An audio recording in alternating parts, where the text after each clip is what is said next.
Alors, on continue toujours dans la préface du Chovot Alevavot. Et Vechakru al tsefune achochmot veotziu laor ta'alumot. Alors, il dit que, en vérité, on a cherché pour comprendre les choses cachées de l'intelligence et ils ont sorti le feu de ce qui est caché. Ça veut dire qu'à travers la Torah c'est comme un diamant. La Torah c'est comme un diamant qui est caché. Le diamant, tu vas pas dans la montagne, qu'est-ce que tu veux? Tu vas, tu casses la montagne, tu prends des bouts de pierre, tu cherches, que tu trouves un diamant. L'or aussi. Tu vas, tu tamises l'or, et tu trouves le sable et tu trouves le diamant. Pareil la Torah. La Torah, faut la chercher. L'intelligence, c'est pas quelque chose qui est dans la rue. Tout le monde y va l'apprendre, c'est pas intelligent. Il faut la chercher et comme ce qu'elle est cachée. Uberu ta'ame à Torah, ba Mishnah ba Talmud. C'est quoi la Mishnah, la Gemara? Dans la Gemara et la Mishnah, c'est très rare qu'on explique les mitzvot. Seulement, qu'est-ce qu'on fait? On explique comment faire les mitzvot. On explique rarement, la Torah n'explique pas les mitzvot, mais elle explique la Mishnah, la Gemara, souvent, et généralement, comment accomplir les tefilin, comment faire les tefilin, comment faire une soukha, comment faire un yom tov, qu'est-ce qui est permis Shabbat, qu'est-ce qui est interdit. Et tout se trouve dans Torah chez Birtav. V'yazdus yesodot, et ils ont mis des bases, ve'imi de aboudim, les chazek bedek Torah teloken. Hachamim, c'est quoi la Torah? La Torah, elle est basée par deux choses. C'est comme par exemple, les Havdil, une maison. Il y a une maison, c'est une jolie maison. Maintenant, après, il y a du monde qui vient. Un homme, il avait une maison, une petite cabane, et il avait 2 enfants. Maintenant, Baruch Hashem, il a 10 enfants. Qu'est-ce qu'il va faire? Il va renforcer la maison pour qu'elle soit plus grande, pour qu'elle soit plus solide. En la Shana Gemara, il y avait ce qu'on appelait chaque année, on ramassait de l'argent pour Bédé Kabaït. C'est quoi Bédé Kabaït? Renforcement et nettoyage du Beth Amikdash. Il dit, la Torah chez BALP, c'est pareil. Elle a l'explication, donc c'est comme, on va dire, repeindre la maison, et aussi la renforcer. C'est quoi? Par exemple, lors de Shabbat, il y a des choses interdites dans la Torah, et on a mis des structures et des poteaux, mis des rabananes pour protéger que la maison, elle ne s'écroule pas. Les avis, c'est un machal que l'on va donner. Donc pareil, la Torah, elle a. Nachon alehem, ve gam bederech eretz. Dans la Torah aussi, qu'est-ce qu'elle nous a appris? Beaucoup de lois de politesse. Comment se comporter, comment dire bonjour, comment s'asseoir, comment parler. La Gemara, elle parle de tout. Comment se mettre devant son rave, comment pas trop proche devant lui, pas trop proche derrière, comment parler, comment dire bonjour, comment dire au revoir. On a fait tout un shiur hier à la yeshiva. Comment Akadosh Baruch Hu, il a appris à Moshe Rabbeinu des lois de Derech Eretz. Comment on voit un homme qui travaille, comment on lui souhaite Hatzlacha, d'Alachot Shulchan Aruch. Il chod Derech Eretz. La Torah nous a appris. Je dis toujours et je ramène au nom du Tiferet Israël. Il dit que, qu'est-ce que c'est la Torah principalement? Il dit la Torah, c'était en une seconde un avancement du modernisme de millénaires. Il dit, avant, au moment de Matan Torah, les gens étaient des cannibales. Ils se mangeaient, ils tuaient leurs enfants, ils faisaient Avodazara, Molech, et ainsi de suite. Akadosh Baruch Hu, il est venu avec une Torah, et en un jour, il nous a élevés à un niveau, Yom Tov, où non seulement on avait Torah, Akadosh Baruch Hu, Derech Eretz, Tsar Balechaim, ça n'existait même pas tout ça. Comment on pouvait expliquer à un homme de respecter l'animal quand il respectait même pas son fils? Comme il respectait même pas sa femme. La femme est un esclave. La Torah a donné des droits aux femmes. La Torah a donné des droits aux enfants. La Torah a donné des droits aux animaux.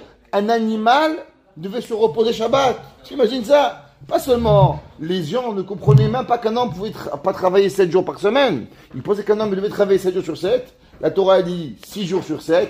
Et ton animal, et ton esclave, et les droits aux esclaves. T'as pas rattrapé un esclave. C'est quelque chose d'incroyable que la Torah a donné. L'homme, aujourd'hui, avec le 21e siècle, on croit que c'est facile. Mais imaginons il y a 3000 ans, comment c'était impossible à un humain de comprendre ces lois de la Torah. Ou Bécharé à Moussar. Et comment travailler ces midot. Un homme, comment il mange.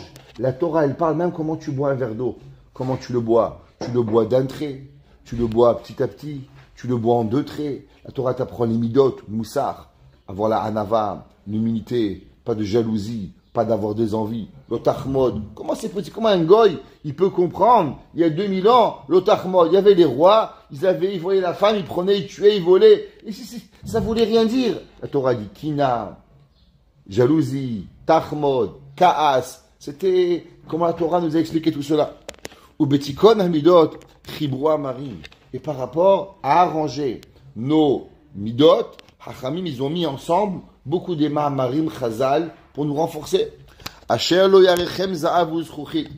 Que arranger ces midot et parler des bons comportements, c'est même pas comparable ni à l'or, ni au verre, ni à tous les diamants du monde. Une personne qui est bien éduquée, elle est plus belle que n'importe quoi dans le monde. Tu vois un enfant beau, propre, bien, il est plus beau je sais pas, quand tu vois comment il se comporte, bonjour monsieur, au revoir monsieur, qui est derrière, c'est plus beau que n'importe quoi sur la terre.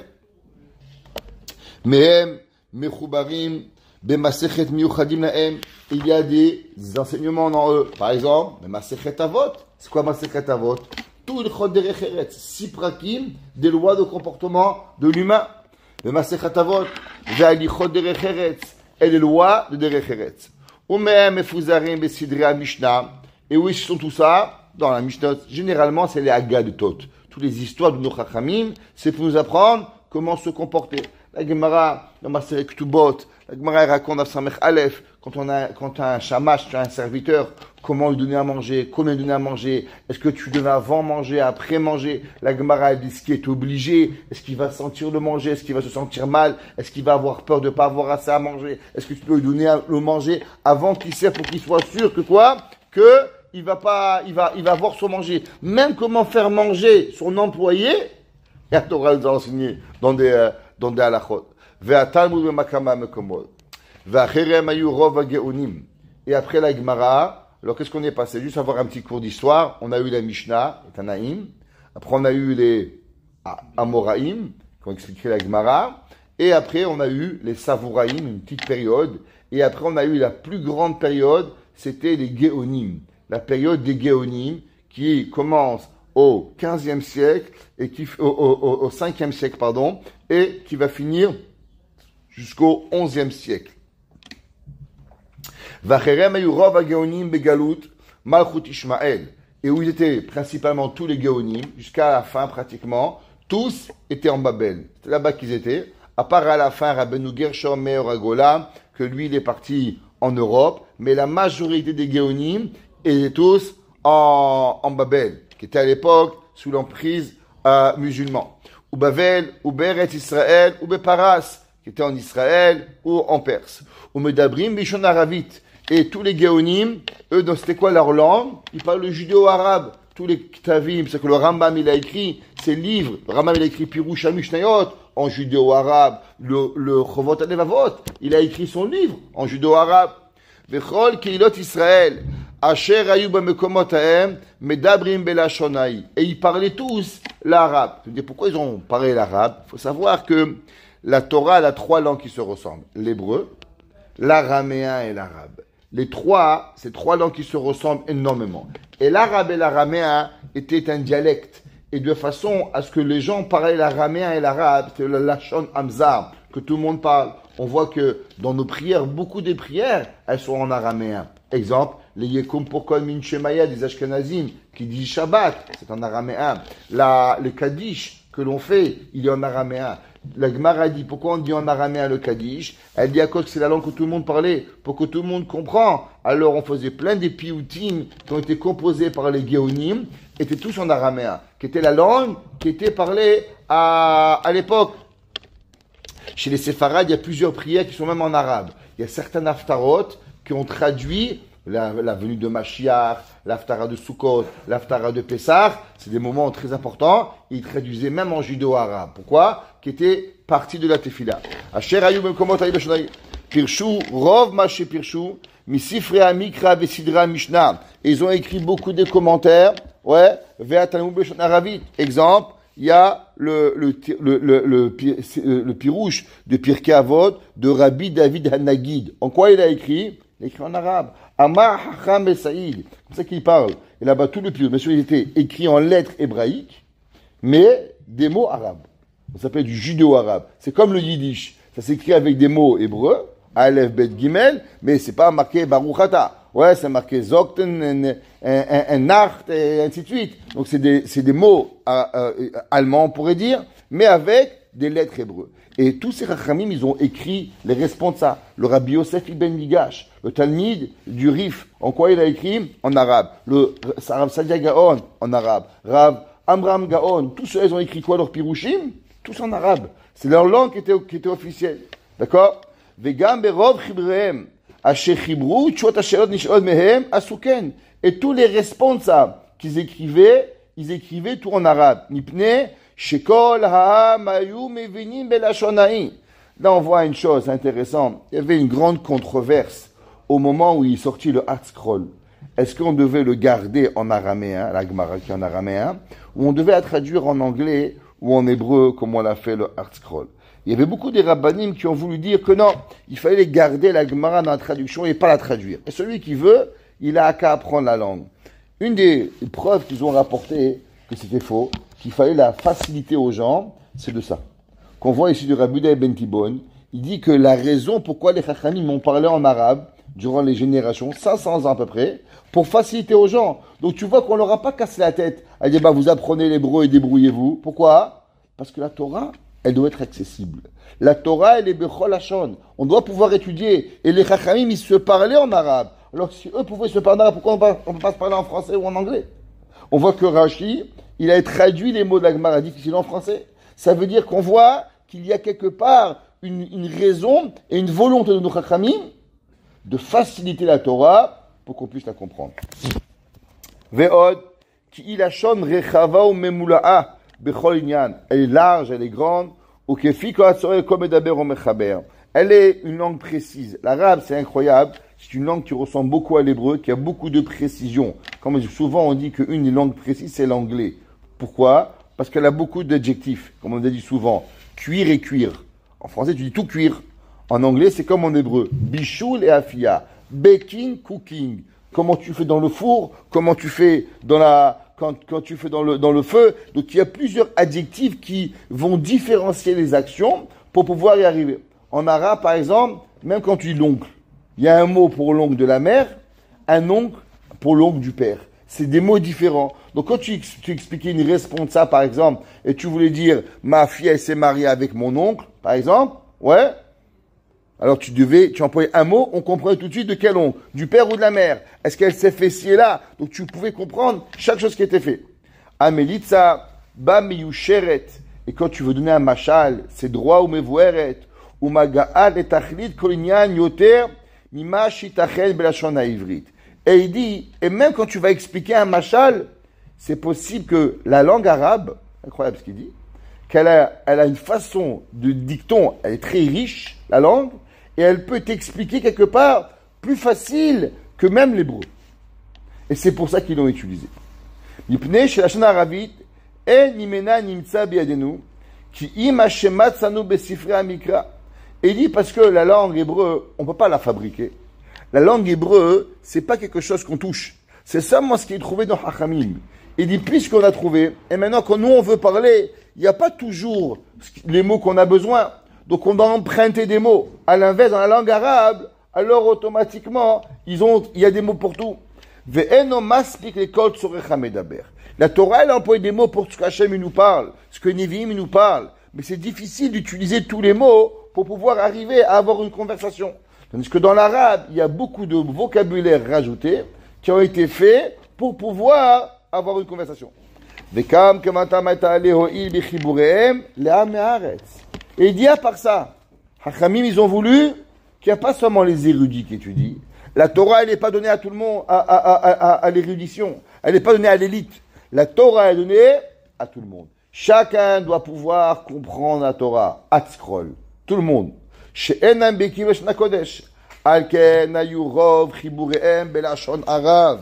Et il dit c'est pour ça que ils avaient fait leur langue ils avaient écrit la Gemara dans tout ce qu'ils avaient fait pour pouvoir faire que tout le monde va pouvoir comprendre.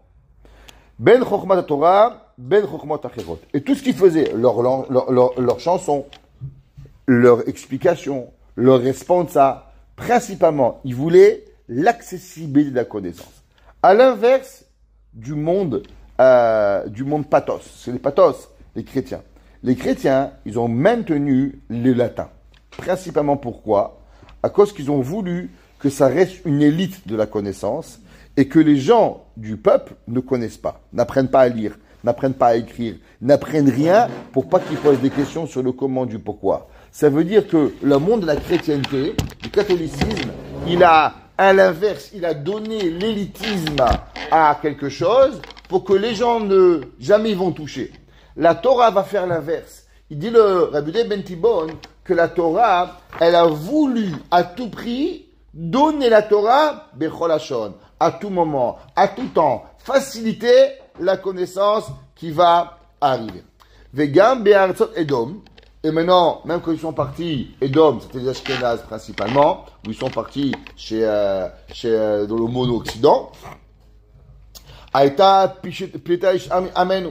Ayuba chachamim gdolim. Bechokmat Torah Batalmud.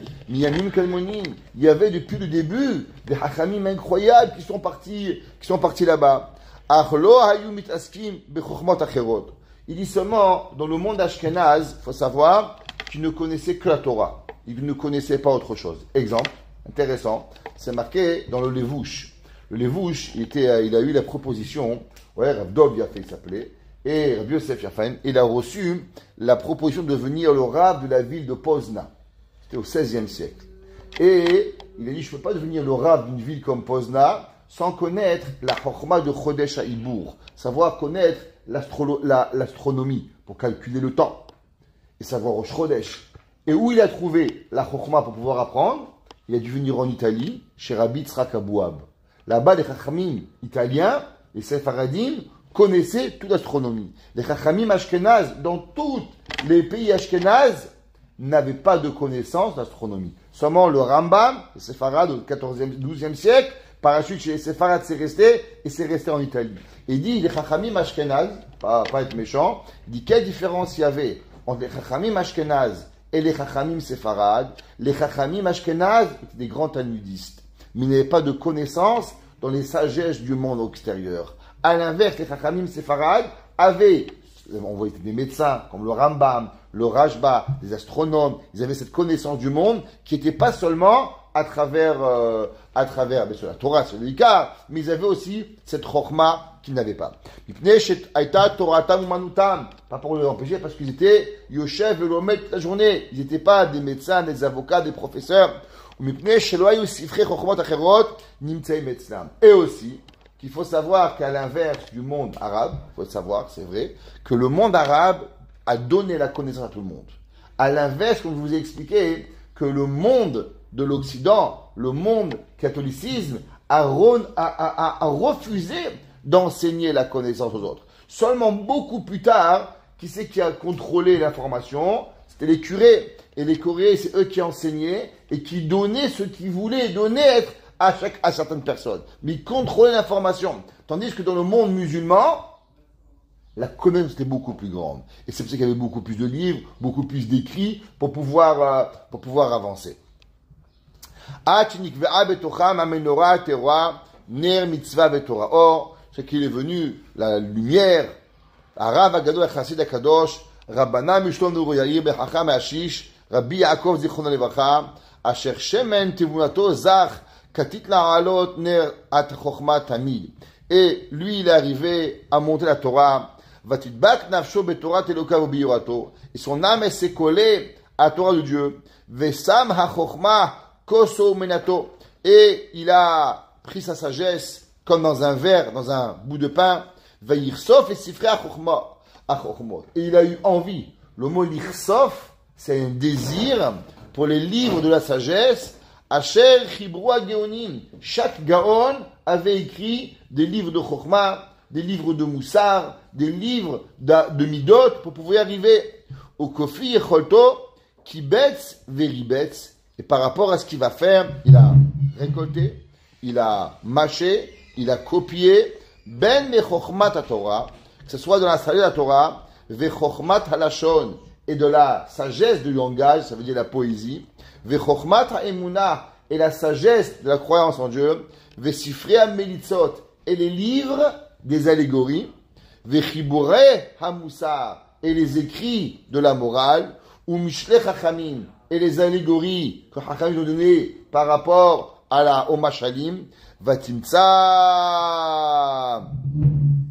Kaken Yado lekol Chamudehem, ou Bigvurat Sichlo Ve'otzem Kocho, et avec la force de son intelligence et la puissance de sa force, Evin Davar Mitor Davar, Ve'hotzi Inyan Mi-Inyan. Et dit le Rabbeinu Bechai ben Pekouda, il a pris tout ça, toute cette sagesse des Géonim pendant 500 ans, il va prendre tout ça, les livres juifs, les poètes, les allégories, la sagesse, le moussard, et tout ça en vérité, c'était la base du Chovot HaLevavot. C'est-à-dire qu'il dit le Chovot HaLevavot, c'est pas juste un gars qui s'est levé un jour et il a réfléchi. Comme on a dit au premier cours, c'est un génie incroyable. Et il va prendre tout ça, il va faire un résumé de toute cette sagesse qui a été créée pendant 500 ans chez les Géonim, et il va nous sortir un livre de Chovot HaLevavot. Il est écrit en arabe aussi, en passage. Vehu gam olid yiladim b'mishlei achochmot v'inamidot. Et, bien sûr, il a pas seulement copié des textes de gauche et de droite, il les a enfantés. Ça veut dire qu'il les a enfantés. Il va prendre 2 textes, et ensemble, il va créer un 3e texte. Donc, il va enfanter une sagesse et une pensée. Donc, dans la Torah, on sait que avoir une pensée nouvelle, c'est comme un enfant. C'est quelqu'un qui a, par exemple, il a une question, il trouve un tiroutz, et bien le tiroutz, c'est son enfant. On avait fait un cours sur, je ne sais pas si tu te rappelles, sur Shavuot. On avait dit que Shavuot, il y a un père et une mère. C'est quoi le père? La mère, c'est la Torah. Torah Tzivanu Moshe Moracha. C'est une fiancée. Le peuple juif, c'est le fiancé de la Torah. Et c'est quoi les enfants? Les enfants sont les chidushim que nous faisons à la Torah. Donc on a une mitzvah de Piria Verivia. C'est pourquoi que c'est la première mitzvah de la Torah, c'est d'avoir Piria Verivia, d'avoir des enfants. Alors 2 raisons. 1, parce qu'il faut d'abord peupler le monde, première mitzvah. Et deuxièmement, parce que le but de la Torah, c'est d'être mechadesh, d'avoir des chidushim. Et en étudiant, donc il y a le papa qui est le Ham Israël, la maman qui est la Torah, et ensemble qu'est-ce qu'on fait? On fabrique des enfants et on fabrique des chidushim. Les chadesh razin de oraita, ça c'est la mitzvah de Piria Verivia. Les séfarades, qu'est-ce qu'ils font à Shavuot? Ils lisent la ketouba. Une ketouba comme un mariage. Pourquoi? C'est le mariage entre nous et la Torah. Au pétar chez Harim et l'ouverture des portes, Bedar ke Aïra. Et qu'est-ce qu'il a voulu faire? Le monde en vérité, il est comme dans un monde, dans une chambre, où il y a plein de portes. Et derrière chaque porte, tu ne sais pas qu'est-ce qu'il y a. Et pour arriver, il faut ouvrir ces portes. Et derrière ces portes-là, on a la Yirat Shamaim, la Ahavat Hashem. Mais il faut des clés pour ouvrir. Et d'où est-ce qu'on a ces clés? Eh bien, à travers le Chovot HaLevavot, il dit, à travers cette sagesse. Donc, on a maintenant les outils pour pouvoir véritablement ouvrir ces portes. Bedarka Yira Ve'amusa, Igia Bahem, ouais, Choshrenu. Et il nous a fatigués, il s'est fatigué, il a labouré pour arriver à ce qu'on ouvre les yeux dans l'obscurité. C'est comme un homme qui est dans le noir, il ne trouve pas la poignée. Et toi, tu viens, tu connais la chambre, et tac, tu vas lui ouvrir la porte. Et bien pareil, le Chovot HaLevavot, son livre, on est en galoute, on est dans l'exil, on ne sait pas où on va, et on a besoin de petite lumière pour pouvoir arriver à ouvrir ces portes de l'obscurité. V'yasher ma'akashot darkenu. Et un homme, qu'est-ce qu'il y a la différence entre un homme sous et un homme, Baruch Hashem, qui ne sont pas sous les effets d'alcool ou des drogues, je ne sais pas quoi. L'homme qui a bu ou l'homme qui est sous un effet de quelque chose, il n'a pas les yeux face au trou. Qu'est-ce que ça veut dire? Je vais prendre un devant marche droit. Tu vois, il n'arrive pas à marcher. Pourquoi il n'arrive plus à marcher? À cause que son cerveau, les images qu'il voit, ils sont perdus. Il ne voit pas les choses correctement. Alors il est en train de tituber dans la route. Il dit pareil. La difficulté de la galoute, qu'est-ce qu'elle nous fait? Elle nous fait tituber dans les chemins. On ne sait pas où on va. Torah, avoda, parents, grands-parents, business, argent, on ne sait pas où on va. On titube dans notre affaire. Et qui c'est qui nous amène comme une ligne droite pour pouvoir avancer? On s'est mis un chemin, c'est le Chovot HaLevavot. Le moussard a été par toujours, c'est quoi le moussard? L'imsor, donner quelque chose à quelqu'un, transmettre quelque chose à quelqu'un pour pouvoir arriver à avoir un chemin droit. Pas la vie, le pire, c'est quand un homme il ne sait pas où il va. Un jour, je me rappelle, j'étais moniteur, peut-être facilement 40 ans. Et on était avec les enfants. Et il y a un moment, on s'est perdu. Et on marchait pendant des heures, tout le monde disait rien. On s'est perdu peut-être 1 minute. Au moment où les enfants, ils ont vu qu'on est repassé par le chemin, fallait voir le yiouch. Ah, c'est fini, je n'arrête. On avait marché pendant 8 heures, personne ne disait rien, c'était magnifique. Et 2 minutes, on a tourné en rond, ça y est, vous ne pouvez plus avancer. Pourquoi? Parce que l'homme, il veut savoir où il va.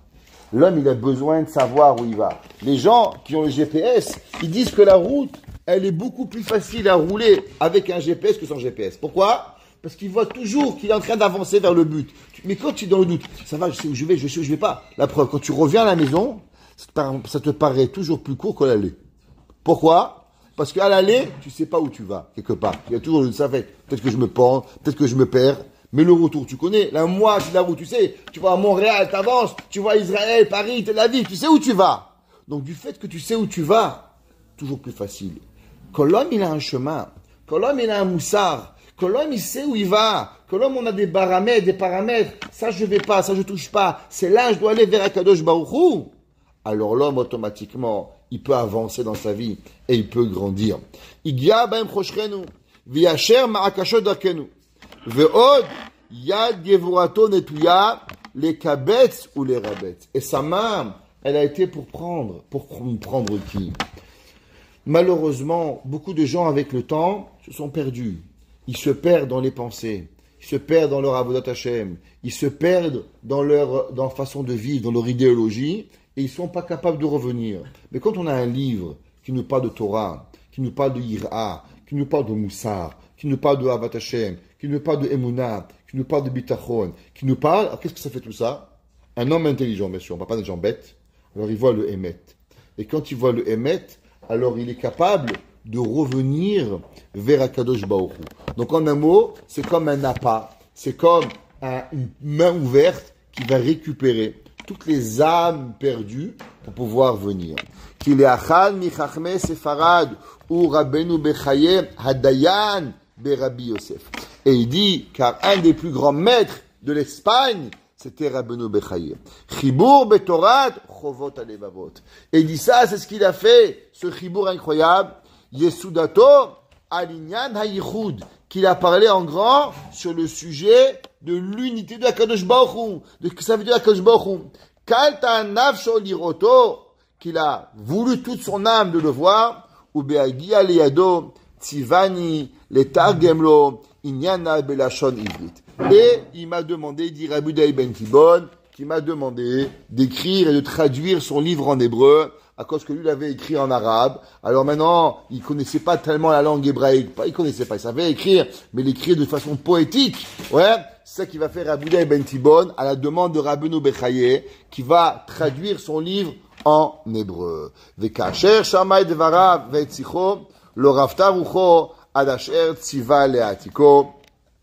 Ve'oti tziva etargem lo mimenu hasha'ar harishon she'u shar harichud. Et j'ai pris cette demande de pouvoir traduire cette première sha'ar, ce premier port qui va s'appeler le sha'ar harichud. C'est pour ça qu'il a appelé ça le sha'ar. Pourquoi il a appelé ça sha'ar? À cause qu'on avait expliqué, c'est comme des portes perdues, et que dans le monde tu vas, et que tu ouvres des portes pour pouvoir béhémet y aller. Baruch Adonai Leolam.